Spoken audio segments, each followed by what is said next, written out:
श्री सूर्यमण्डलस्तोत्रम्। नमः सवित्रे जगदेकचक्षुषे जगत प्रसूति स्थितिनाशहेतवे त्रयीमयाय त्रिगुणात्मधारिणे विरञ्चि नारायण शङ्करात्मने। नमोस्तु सूर्याय सहस्ररश्मये सहस्रशाखान्वितसम्भवात्मने। सहस्रयोगोद्भवभावभागिने सहस्रसङ्ख्या युगधारिणे नमः। यनमण्डलं दीप्तिकरं विशालं रत्नप्रभं तीव्रमनादिरूपं दारिद्र्यदुःखक्षयकारणं च पुनातु मां तत्सवितुर्वरेण्यं। यनमण्डलं देवगणैः सुपूजितं विप्रैः स्तुतं पावनमुक्तिकोविदं तं देवदेवं प्रणमामि सूर्यं पुनातु मां तत्सवितुर्वरेण्यं। यनमण्डलं ज्ञानघनं त्वगम्यं त्रैलोक्यपूज्यं त्रिगुणात्मरूपं समस्ततेजोमय दिव्यरूपं पुनातु मां तत्सवितुर्वरेण्यं। यनमण्डलं गूढमतिप्रबोधं धर्मस्य वृद्धिं कुरुते जनानां यत् सर्वपापक्षयकारणं च पुनातु मां तत्सवितुर्वरेण्यं। यनमण्डलं व्याधिविनाशदक्षं यद्रज्ञजुहुषामसु सम्प्रगीतं प्रकाशितं ये न च भूर्भुवः स्वः पुनातु मां तत्सवितुर्वरेण्यं। यनमण्डलं वेदविदो वदन्ति गायन्ति यच्चारणसिद्धसङ्घः यद्योगिनो योगजुषां च सङ्घः पुनातु मां तत्सवितुर्वरेण्यं। यनमण्डलं सर्वजनैश्च पूजितं ज्योतिश्च कुर्यादिहमर्त्यलोके यत् कालकालाद्यमनादिरूपं पुनातु मां तत्सवितुर्वरेण्यं।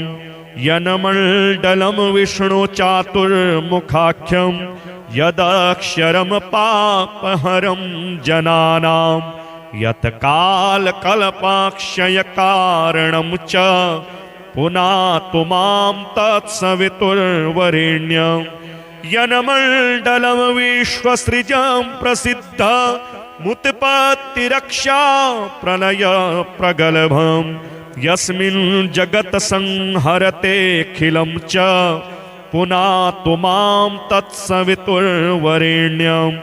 यनमण्डलं सर्वगतस्य विष्णो प्रात्मा परं धाम विशुद्धतत्त्वं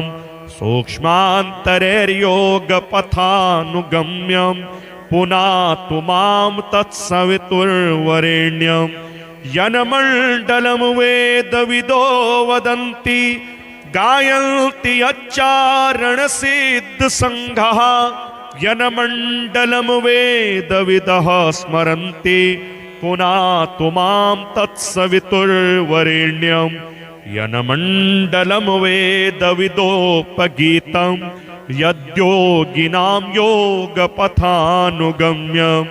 तत्सर्ववेद्यं प्रणमामि सूर्यं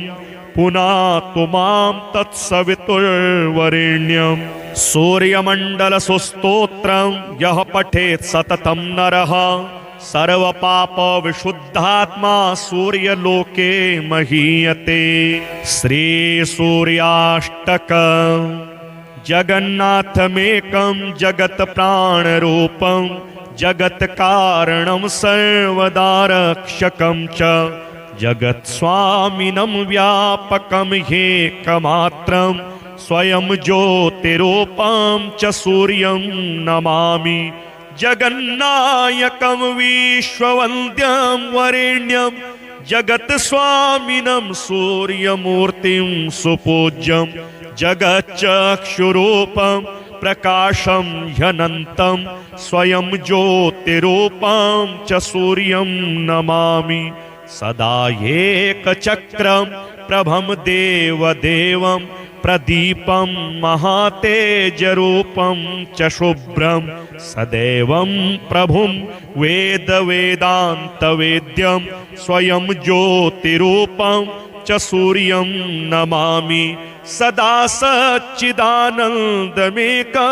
परेशं सदा नेत्रयोः विद्यमानस्वरूपं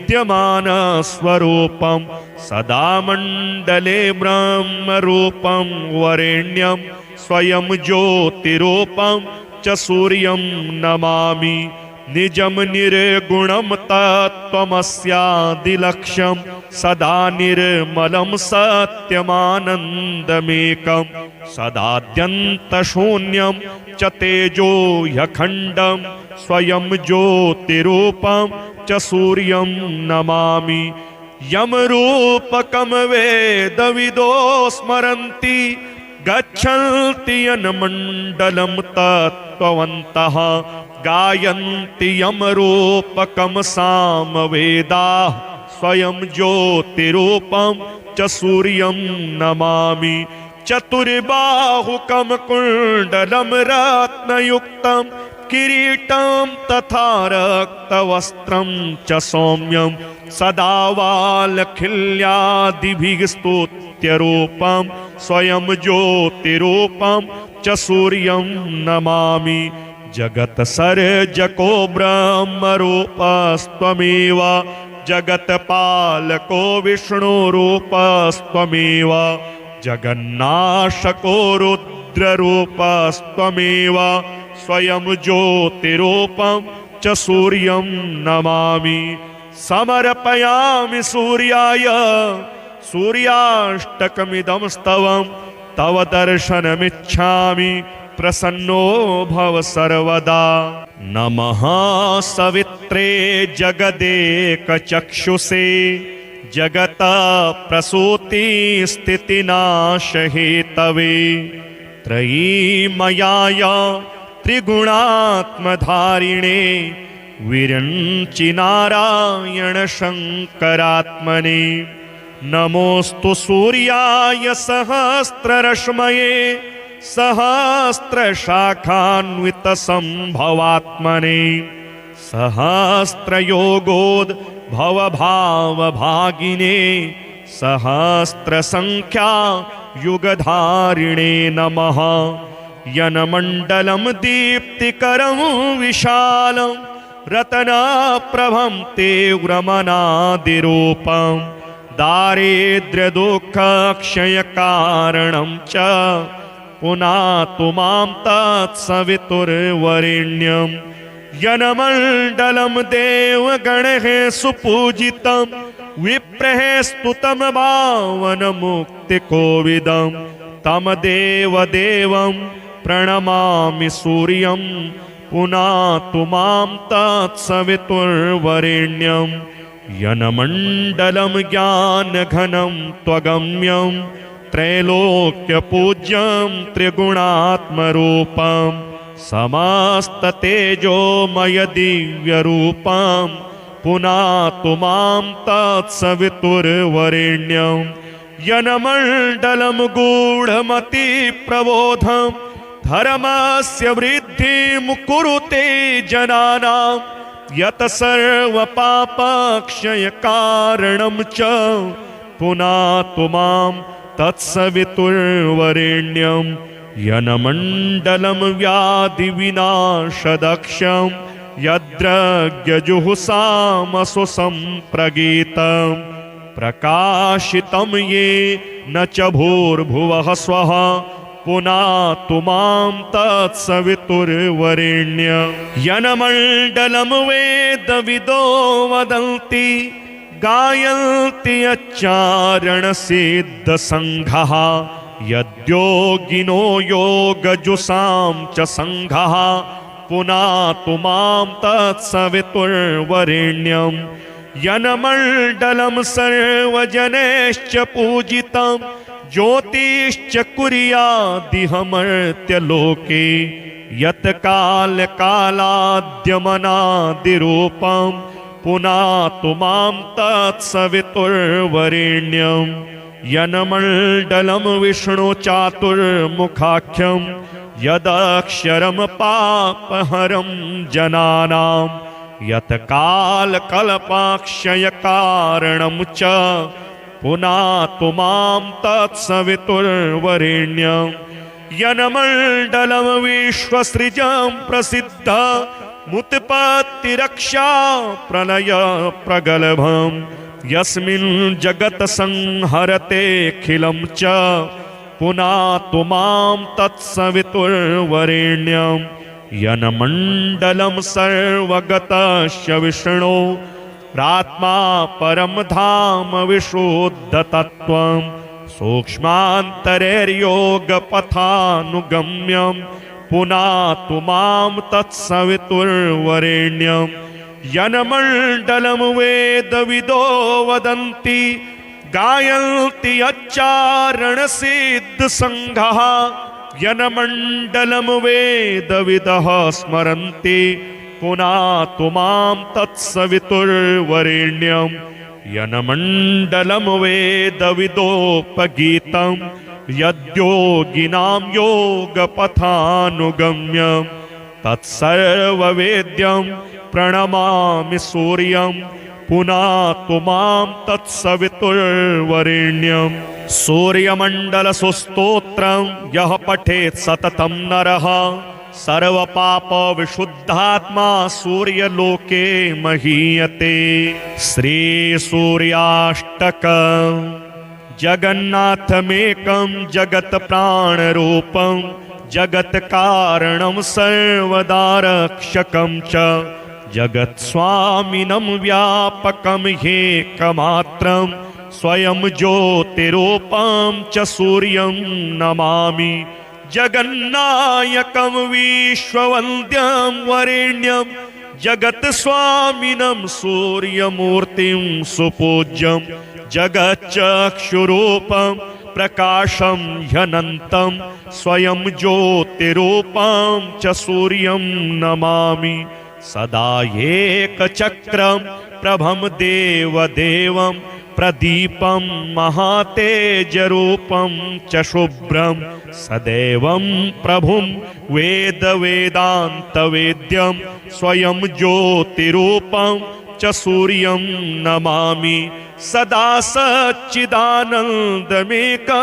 परेशं सदा नेत्रयोः विद्यमानस्वरूपं सदा मण्डले ब्रह्मरूपं वरेण्यं स्वयं ज्योतिरूपं च सूर्यं नमामि निजं निर्गुणं तत्त्वमस्यादिलक्ष्यं सदा निर्मलं सत्यमानन्दमेकं सदाद्यन्तशून्यं च तेजो ह्यखण्डं स्वयं ज्योतिरूपं च सूर्यं नमामि यमरूपकं वेदविदो स्मरन्ति गच्छन्ति यन्मण्डलं तत्त्ववन्तः गायन्ति यमरूपकं सामवेदाः स्वयं ज्योतिरूपं च सूर्यं नमामि चतुर्बाहुकं कुण्डलं रत्नयुक्तं किरीटं तथा रक्तवस्त्रं च सौम्यं सदा वालखिल्यादिभिः स्तुत्यरूपं स्वयं ज्योतिरूपं च सूर्यं नमामि जगत्सर्जको ब्रह्मरूपस्त्वमेव जगत्पालको विष्णुरूपस्त्वमेव जगन्नाशको रुद्ररूपस्त्वमेव स्वयं ज्योतिरूपं च सूर्यं नमामि समर्पयामि सूर्याय सूर्याष्टकमिदं स्तवं तव दर्शनमिच्छामि प्रसन्नो भव सर्वदा। नमः सवित्रे जगदेकचक्षुषे जगत प्रसूति स्थितिनाशहेतवे त्रयीमयाय त्रिगुणात्मधारिणे विरञ्चि नारायण शङ्करात्मने नमोऽस्तु सूर्याय सहस्ररश्मये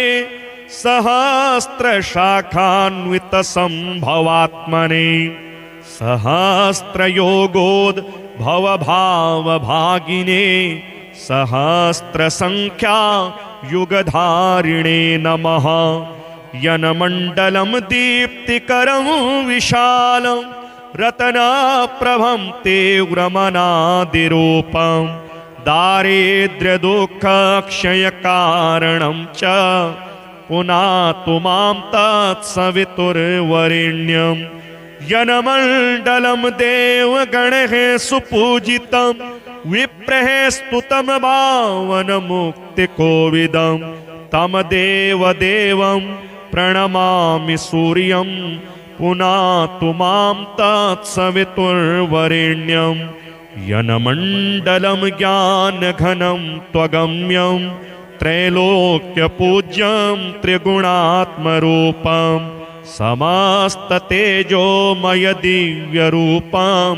पुनातु मां तत्सवितुर्वरेण्यं यनमण्डलं गूढमतिप्रबोधं धर्मस्य वृद्धिं कुरुते जनानां यत् सर्वपापक्षयकारणं च पुनातु मां तत्सवितुर्वरेण्यं यनमण्डलं व्याधिविनाशदक्षं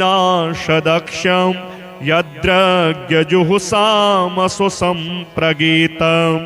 प्रकाशितं ये न च भूर्भुवः स्वः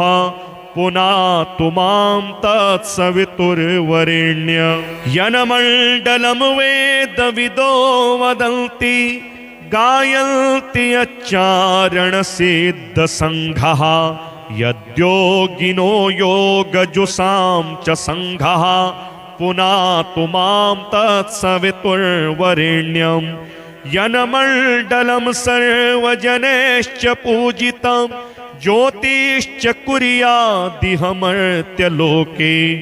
यत् कालकालाद्यमनादिरूपं पुनातु मां तत्सवितुर्वरेण्यं यनमण्डलं विष्णुचातुर्मुखाख्यं यदक्षरं पापहरं जनानां यत् कालकल्पाक्षयकारणं च पुनातु मां तत्सवितुर्वरेण्यं यनमण्डलं विश्वसृजं प्रसिद्धमुत्पत्तिरक्षा प्रलय प्रगल्भं यस्मिन् जगत् संहरतेऽखिलं च पुनातु मां तत्सवितुर्वरेण्यं यनमण्डलं सर्वगतस्य विष्णो प्रात्मा परं धाम विशुद्धतत्त्वं सूक्ष्मान्तरैर्योगपथानुगम्यं पुनातु मां तत्सवितुर्वरेण्यं यनमण्डलं वेदविदो वदन्ति गायन्ति यच्चारणसिद्धसङ्घः यनमण्डलं वेदविदः स्मरन्ति पुनातु मां तत्सवितुर्वरेण्यं यनमण्डलं वेदविदोपगीतं यद्योगिनां योगपथानुगम्यं तत्सर्ववेद्यं प्रणमामि सूर्यं पुनातु मां तत्सवितुर्वरेण्यं सूर्यमण्डलसुस्तोत्रं यः पठेत् सततं नरः सर्वपापविशुद्धात्मा सूर्यलोके महीयते। श्रीसूर्याष्टकं जगन्नाथमेकं जगत्प्राणरूपं जगत्कारणं सर्वदारक्षकं च जगत्स्वामिनं व्यापकं ह्येकमात्रं स्वयं ज्योतिरूपं च सूर्यं नमामि जगन्नायकं विश्ववन्द्यं वरेण्यं जगत्स्वामिनं सूर्यमूर्तिं सुपूज्यं जगच्चक्षुरूपं प्रकाशं ह्यनन्तं स्वयं ज्योतिरूपं च सूर्यं नमामि सदा एकचक्रं प्रभं देवदेवं प्रदीपं महातेजरूपं च शुभ्रं सदैवं प्रभुं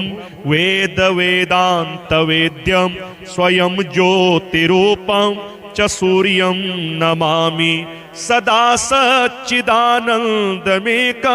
परेशं सदा नेत्रयोः विद्यमानस्वरूपं सदा मण्डले ब्रह्मरूपं वरेण्यं स्वयं ज्योतिरूपं च सूर्यं नमामि निजं निर्गुणं तत्त्वमस्यादिलक्ष्यं सदा निर्मलं सत्यमानन्दमेकं सदाद्यन्तशून्यं च तेजो ह्यखण्डं स्वयं ज्योतिरूपं च सूर्यं नमामि यमरूपकं वेदविदो स्मरन्ति गच्छन्ति यन्मण्डलं तत्त्ववन्तः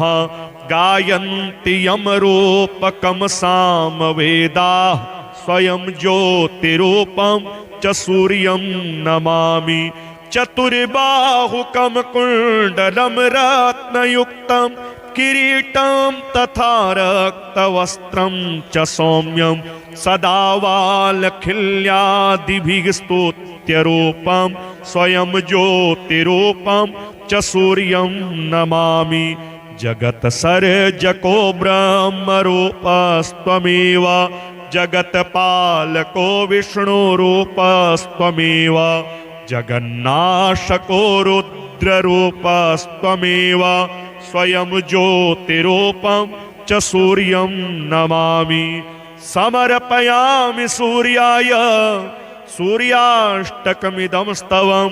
तव दर्शनमिच्छामि प्रसन्नो भव सर्वदा नमः सवित्रे जगदेकचक्षुषे जगत प्रसूति स्थितिनाशहेतवे त्रयीमयाय त्रिगुणात्मधारिणे विरञ्चि नारायण शङ्करात्मने नमोऽस्तु सूर्याय सहस्ररश्मये सहस्रशाखान्वितसम्भवात्मने सहस्रयोगोद्भवभावभागिने सहस्रसङ्ख्या युगधारिणे नमः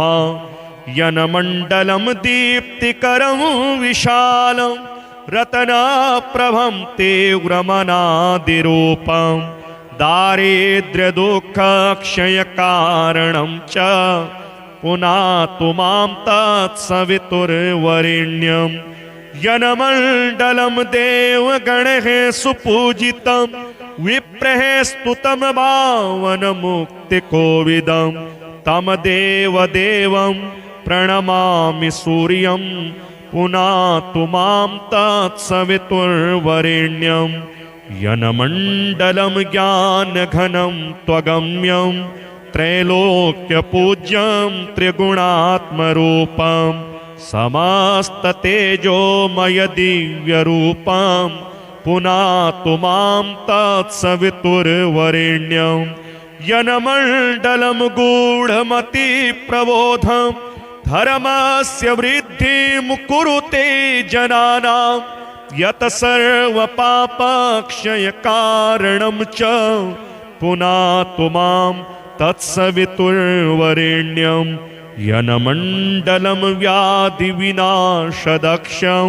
यद्रज्ञजुहुषामसु सम्प्रगीतं प्रकाशितं ये न च भूर्भुवः स्वः पुनातु मां तत्सवितुर्वरेण्यं यन्मण्डलं वेदविदो वदन्ति गायन्ति यच्चारणसिद्धसङ्घः यद्योगिनो योगजुषां च सङ्घः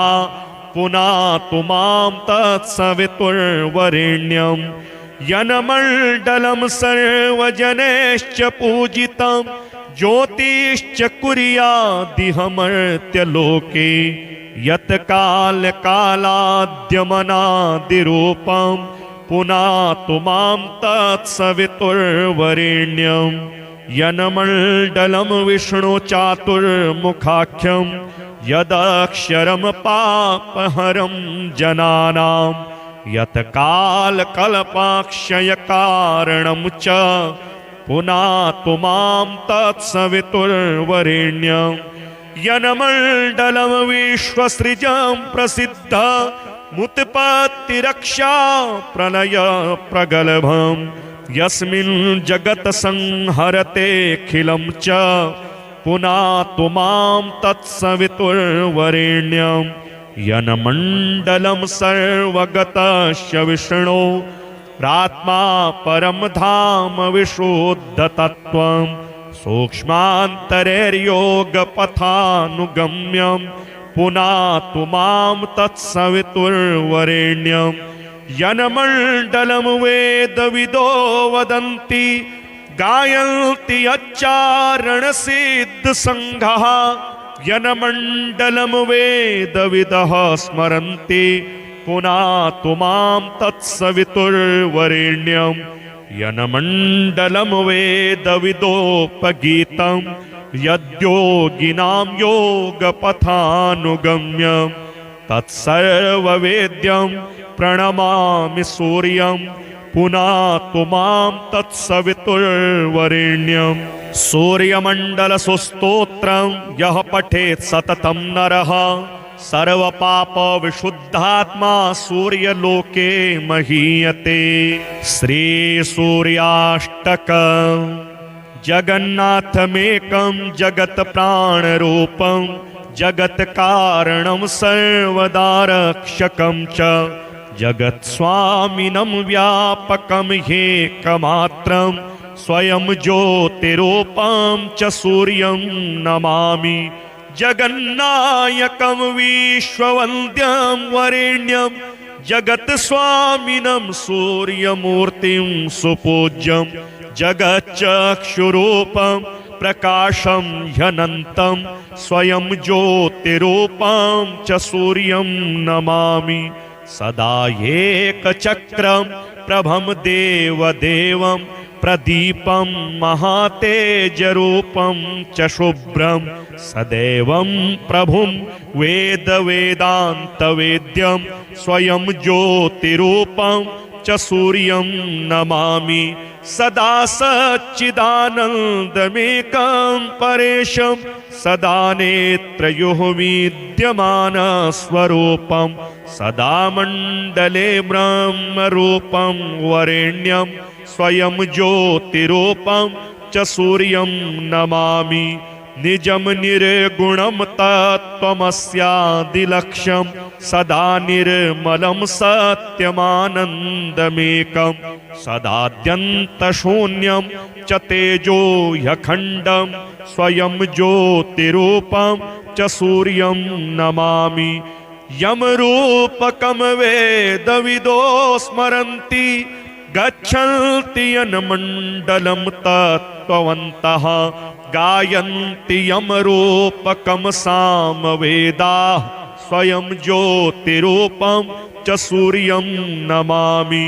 चतुर्बाहुकं कुण्डलं रत्नयुक्तं किरीटं तथा रक्तवस्त्रं च सौम्यं सदा वालखिल्यादिभिः स्तुत्यरूपं स्वयं ज्योतिरूपं च सूर्यं नमामि जगत्सर्जको ब्रह्मरूपस्त्वमेव जगत्पालको विष्णुरूपस्त्वमेव जगन्नाशको रुद्ररूपस्त्वमेव स्वयं ज्योतिरूपं च सूर्यं नमामि समर्पयामि सूर्याय सूर्याष्टकमिदं स्तवं तव दर्शनमिच्छामि प्रसन्नो भव सर्वदा नमः सवित्रे जगदेकचक्षुषे जगत प्रसूति स्थितिनाश हेतवे त्रयीमयाय त्रिगुणात्मधारिणे विरञ्चि नारायण शङ्करात्मने नमोऽस्तु सूर्याय सहस्ररश्मये सहस्रशाखान्वितसम्भवात्मने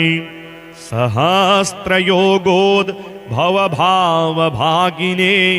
सहस्रसङ्ख्या युगधारिणे नमः यनमण्डलं दीप्तिकरं विशालं रत्नप्रभं तीव्रमनादिरूपं दारिद्र्यदुःखक्षयकारणं च पुनातु मां तत्सवितुर्वरेण्यं यनमण्डलं देवगणैः सुपूजितं विप्रैः स्तुतं पावनमुक्तिकोविदं तं देवदेवं प्रणमामि सूर्यं पुनातु मां तत्सवितुर्वरेण्यं यनमण्डलं ज्ञानघनं त्वगम्यं त्रैलोक्यपूज्यं त्रिगुणात्मरूपं समस्ततेजोमयदिव्यरूपं पुनातु मां तत्सवितुर्वरेण्यं यनमण्डलं गूढमतिप्रबोधं धर्मस्य वृद्धिं कुरुते जनानां यत् सर्वपापक्षयकारणं च पुनातु मां तत्सवितुर्वरेण्यं यनमण्डलं व्याधिविनाशदक्षं यद्रज्ञजुहुषामसु सम्प्रगीतं प्रकाशितं ये न च भूर्भुवः स्वः पुनातु मां तत्सवितुर्वरेण्यं यनमण्डलं वेदविदो वदन्ति गायन्ति यच्चारणसिद्धसङ्घः यद्योगिनो योगजुषां च सङ्घः पुनातु मां तत्सवितुर्वरेण्यं यनमण्डलं सर्वजनैश्च पूजितं ज्योतिश्च कुर्यादिहमर्त्यलोके यत् कालकालाद्यमनादिरूपं पुनातु मां तत्सवितुर्वरेण्यं यनमण्डलं विष्णुचातुर्मुखाख्यं यदक्षरं पापहरं जनानां यत् कालकल्पाक्षयकारणं च पुनातु मां तत्सवितुर्वरेण्यं यनमण्डलं विश्वसृजं प्रसिद्धमुत्पत्तिरक्षा प्रलय प्रगल्भं यस्मिन् जगत् संहरतेऽखिलं च पुनातु मां तत्सवितुर्वरेण्यं यनमण्डलं सर्वगतस्य विष्णो प्रात्मा परं धाम विशुद्धतत्त्वं सूक्ष्मान्तरैर्योगपथानुगम्यं पुनातु मां तत्सवितुर्वरेण्यं यनमण्डलं वेदविदो वदन्ति गायन्ति यच्चारणसिद्धसङ्घः यनमण्डलं वेदविदः स्मरन्ति पुनातु मां तत्सवितुर्वरेण्यं यनमण्डलं वेदविदोपगीतं यद्योगिनां योगपथानुगम्यं तत्सर्ववेद्यं प्रणमामि सूर्यं पुनातु मां तत्सवितुर्वरेण्यं सूर्यमण्डलसुस्तोत्रं यः पठेत् सततं नरः सर्वपापविशुद्धात्मा सूर्यलोके महीयते। श्रीसूर्याष्टकं जगन्नाथमेकं जगत्प्राणरूपं जगत्कारणं सर्वदारक्षकं च जगत्स्वामिनं व्यापकं ह्येकमात्रं स्वयं ज्योतिरूपं च सूर्यं नमामि जगन्नायकं विश्ववन्द्यं वरेण्यं जगत्स्वामिनं सूर्यमूर्तिं सुपूज्यं जगच्चक्षुरूपं प्रकाशं ह्यनन्तं स्वयं ज्योतिरूपं च सूर्यं नमामि सदा एकचक्रं प्रभं देवदेवं प्रदीपं महातेजरूपं च शुभ्रं सदैवं प्रभुं वेदवेदान्तवेद्यं स्वयं ज्योतिरूपं च सूर्यं नमामि सदा सच्चिदानन्दमेकं परेशं सदा नेत्रयोः विद्यमानस्वरूपं सदा मण्डले ब्रह्मरूपं वरेण्यं स्वयं ज्योतिरूपं च सूर्यं नमामि निजं निर्गुणं तत्त्वमस्यादिलक्ष्यं सदा निर्मलं सत्यमानन्दमेकं सदाद्यन्तशून्यं च तेजो ह्यखण्डं स्वयं ज्योतिरूपं च सूर्यं नमामि यमरूपकं वेदविदो स्मरन्ति गच्छन्ति यन्मण्डलं तत्त्ववन्तः गायन्ति यमरूपकं सामवेदाः स्वयं ज्योतिरूपं च सूर्यं नमामि चतुर्बाहुकं कुण्डलं रत्नयुक्तं किरीटं तथा रक्तवस्त्रं च सौम्यं सदा वालखिल्यादिभिः स्तुत्यरूपं स्वयं ज्योतिरूपं च सूर्यं नमामि जगत्सर्जको ब्रह्मरूपस्त्वमेव जगत्पालको विष्णुरूपस्त्वमेव जगन्नाशको रुद्ररूपस्त्वमेव स्वयं ज्योतिरूपं च सूर्यं नमामि समर्पयामि सूर्याय सूर्याष्टकमिदं स्तवं तव दर्शनमिच्छामि प्रसन्नो भव सर्वदा नमः सवित्रे जगदेकचक्षुषे जगत प्रसूति स्थितिनाशहेतवे त्रयीमयाय त्रिगुणात्मधारिणे विरञ्चि नारायण शङ्करात्मने नमोऽस्तु सूर्याय सहस्ररश्मये सहस्रशाखान्वितसम्भवात्मने सहस्रयोगोद्भवभावभागिने सहस्रसङ्ख्या युगधारिणे नमः यन्मण्डलं दीप्तिकरं विशालं रत्नप्रभं तीव्रमनादिरूपं दारिद्र्यदुःखक्षयकारणं च पुनातु मां तत्सवितुर्वरेण्यं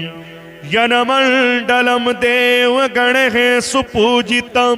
विप्रैः स्तुतं पावनमुक्तिकोविदं तं देवदेवं प्रणमामि सूर्यं पुनातु मां तत्सवितुर्वरेण्यं यन्मण्डलं ज्ञानघनं त्वगम्यं त्रैलोक्यपूज्यं त्रिगुणात्मरूपं समस्ततेजोमय दिव्यरूपं पुनातु मां तत्सवितुर्वरेण्यं यन्मण्डलं गूढमतिप्रबोधं धर्मस्य वृद्धिं कुरुते जनानां यत् सर्वपापक्षयकारणं च पुनातु मां तत्सवितुर्वरेण्यं यन्मण्डलं व्याधिविनाशदक्षं यद्रज्ञजुहुसामसु सम्प्रगीतं प्रकाशितं ये न च भूर्भुवः स्वः पुनातु मां तत्सवितुर्वरेण्यं यन्मण्डलं वेदविदो वदन्ति गायन्ति यच्चारणसिद्धसङ्घः यद्योगिनो योगजुषां च सङ्घः पुनातु मां तत्सवितुर्वरेण्यं यन्मण्डलं सर्वजनैश्च पूजितं ज्योतिश्च कुर्यादिहमर्त्यलोके यत् कालकालाद्यमनादिरूपं पुनातु मां तत्सवितुर्वरेण्यं यन्मण्डलं विष्णुचातुर्मुखाख्यं यदक्षरं पापहरं जनानां यत् कालकल्पाक्षयकारणं च पुनातु मां तत्सवितुर्वरेण्यं यन्मण्डलं विश्वसृजं प्रसिद्धमुत्पत्तिरक्षा प्रलय प्रगल्भं यस्मिन् जगत् संहरतेऽखिलं च पुनातु मां तत्सवितुर्वरेण्यं यन्मण्डलं सर्वगतस्य विष्णो रात्मा परं धाम विशुद्धतत्त्वं सूक्ष्मान्तरैर्योगपथानुगम्यं पुनातु मां तत्सवितुर्वरेण्यं यन्मण्डलं वेदविदो वदन्ति गायन्ति यच्चारणसिद्धसङ्घः यन्मण्डलं वेदविदः स्मरन्ति पुनातु मां तत्सवितुर्वरेण्यं यन्मण्डलं वेदविदोपगीतं यद्योगिनां योगपथानुगम्यं तत्सर्ववेद्यं प्रणमामि सूर्यं पुनातु मां तत्सवितुर्वरेण्यं सूर्यमण्डलसुस्तोत्रं यः पठेत् सततं नरः सर्वपाप विशुद्धात्मा सूर्यलोके महीयते। श्री सूर्याष्टक जगन्नाथमेकं जगत् प्राणरूपं जगत् कारणं सर्वदारक्षकं च जगत् स्वामिनं व्यापकं ह्येकमात्रं स्वयं ज्योतिरूपं च सूर्यं नमामि जगन्नायकं विश्ववन्द्यं वरेण्यं जगत् स्वामिनं सूर्यमूर्तिं सुपूज्यं जगच्चक्षुरूपं प्रकाशं ह्यनन्तं स्वयं ज्योतिरूपं च सूर्यं नमामि सदा एकचक्रं प्रभं देवदेवं प्रदीपं महातेजरूपं च शुभ्रं सदैवं प्रभुं वेदवेदान्तवेद्यं स्वयं ज्योतिरूपं च सूर्यं नमामि सदा सच्चिदानन्दमेकं परेशं सदा नेत्रयोः विद्यमानस्वरूपं सदा मण्डले ब्रह्मरूपं वरेण्यं स्वयं ज्योतिरूपं च सूर्यं नमामि निजं निर्गुणं तत्त्वमस्यादिलक्ष्यं सदा निर्मलं सत्यमानन्दमेकं सदाद्यन्तशून्यं च तेजो ह्यखण्डं स्वयं ज्योतिरूपं च सूर्यं नमामि यमरूपकं वेदविदो स्मरन्ति गच्छन्ति यन्मण्डलं तत्त्ववन्तः गायन्ति यमरूपकं सामवेदाः स्वयं ज्योतिरूपं च सूर्यं नमामि चतुर्बाहुकं कुण्डलं रत्नयुक्तं किरीटं तथा रक्तवस्त्रं च सौम्यं सदा वालखिल्यादिभिः स्तुत्यरूपं स्वयं ज्योतिरूपं च सूर्यं नमामि जगत्सर्जको ब्रह्मरूपस्त्वमेव जगत्पालको विष्णुरूपस्त्वमेव जगन्नाशको रुद्ररूपस्त्वमेव स्वयं ज्योतिरूपं च सूर्यं नमामि समर्पयामि सूर्याय सूर्याष्टकमिदं स्तवं तव दर्शनमिच्छामि प्रसन्नो भव सर्वदा नमः सवित्रे जगदेकचक्षुषे जगत प्रसूति स्थितिनाशहेतवे त्रयीमयाय त्रिगुणात्मधारिणे विरञ्चि नारायण शङ्करात्मने। नमोऽस्तु सूर्याय सहस्ररश्मये सहस्रशाखान्वितसम्भवात्मने। सहस्रयोगोद्भवभावभागिने सहस्रसङ्ख्या युगधारिणे नमः। यनमण्डलं दीप्तिकरं विशालं रत्नप्रभं तीव्रमनादिरूपं दारिद्र्यदुःखक्षयकारणं च पुनातु मां तत्सवितुर्वरेण्यं। यनमण्डलं देवगणैः सुपूजितं विप्रैः स्तुतं पावनमुक्तिकोविदं तं देवदेवं प्रणमामि सूर्यं पुनातु मां तत्सवितुर्वरेण्यं। यनमण्डलं ज्ञानघनं त्वगम्यं त्रैलोक्यपूज्यं त्रिगुणात्मरूपं समस्ततेजोमय दिव्यरूपं पुनातु मां तत्सवितुर्वरेण्यं। यनमण्डलं गूढमतिप्रबोधं धर्मस्य वृद्धिं कुरुते जनानां यत् सर्वपापक्षयकारणं च पुनातु मां तत्सवितुर्वरेण्यं। यनमण्डलं व्याधिविनाशदक्षं यद्रज्ञजुहुषामसु सम्प्रगीतं प्रकाशितं ये न च भूर्भुवः स्वः पुनातु मां तत्सवितुर्वरेण्यं। यनमण्डलं वेदविदो वदन्ति गायन्ति यच्चारणसिद्धसङ्घः यद्योगिनो योगजुषां च सङ्घः पुनातु मां तत्सवितुर्वरेण्यं। यनमण्डलं सर्वजनैश्च पूजितं ज्योतिश्च कुर्यादिहमर्त्यलोके यत् कालकालाद्यमनादिरूपं पुनातु मां तत्सवितुर्वरेण्यं। यनमण्डलं विष्णुचातुर्मुखाख्यं यदक्षरं पापहरं जनानां यत् कालकल्पाक्षयकारणं च पुनातु मां तत्सवितुर्वरेण्यं। यनमण्डलं विश्वसृजं प्रसिद्धमुत्पत्तिरक्षा प्रलय प्रगल्भं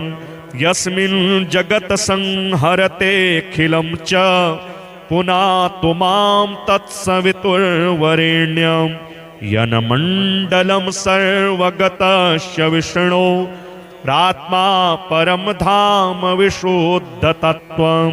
सूक्ष्मान्तरैर्योगपथानुगम्यं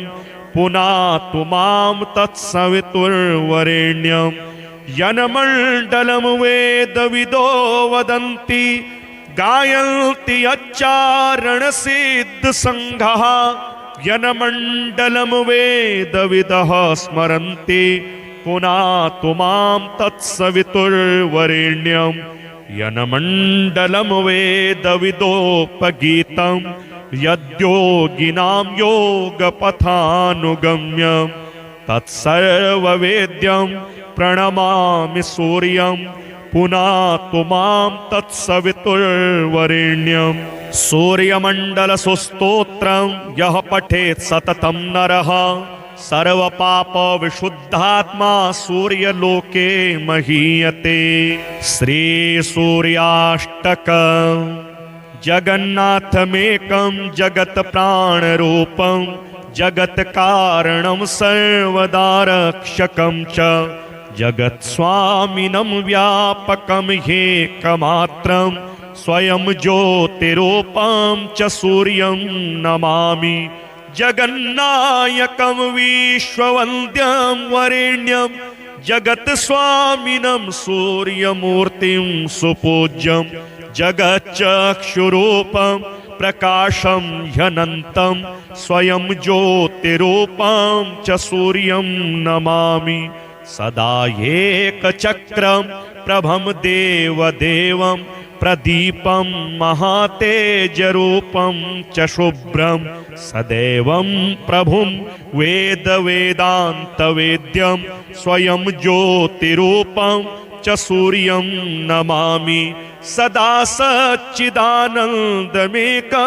परेशं सदा नेत्रयोः विद्यमानस्वरूपं सदा मण्डले ब्रह्मरूपं वरेण्यं स्वयं ज्योतिरूपं च सूर्यं नमामि निजं निर्गुणं तत्त्वमस्यादिलक्ष्यं सदा निर्मलं सत्यमानन्दमेकं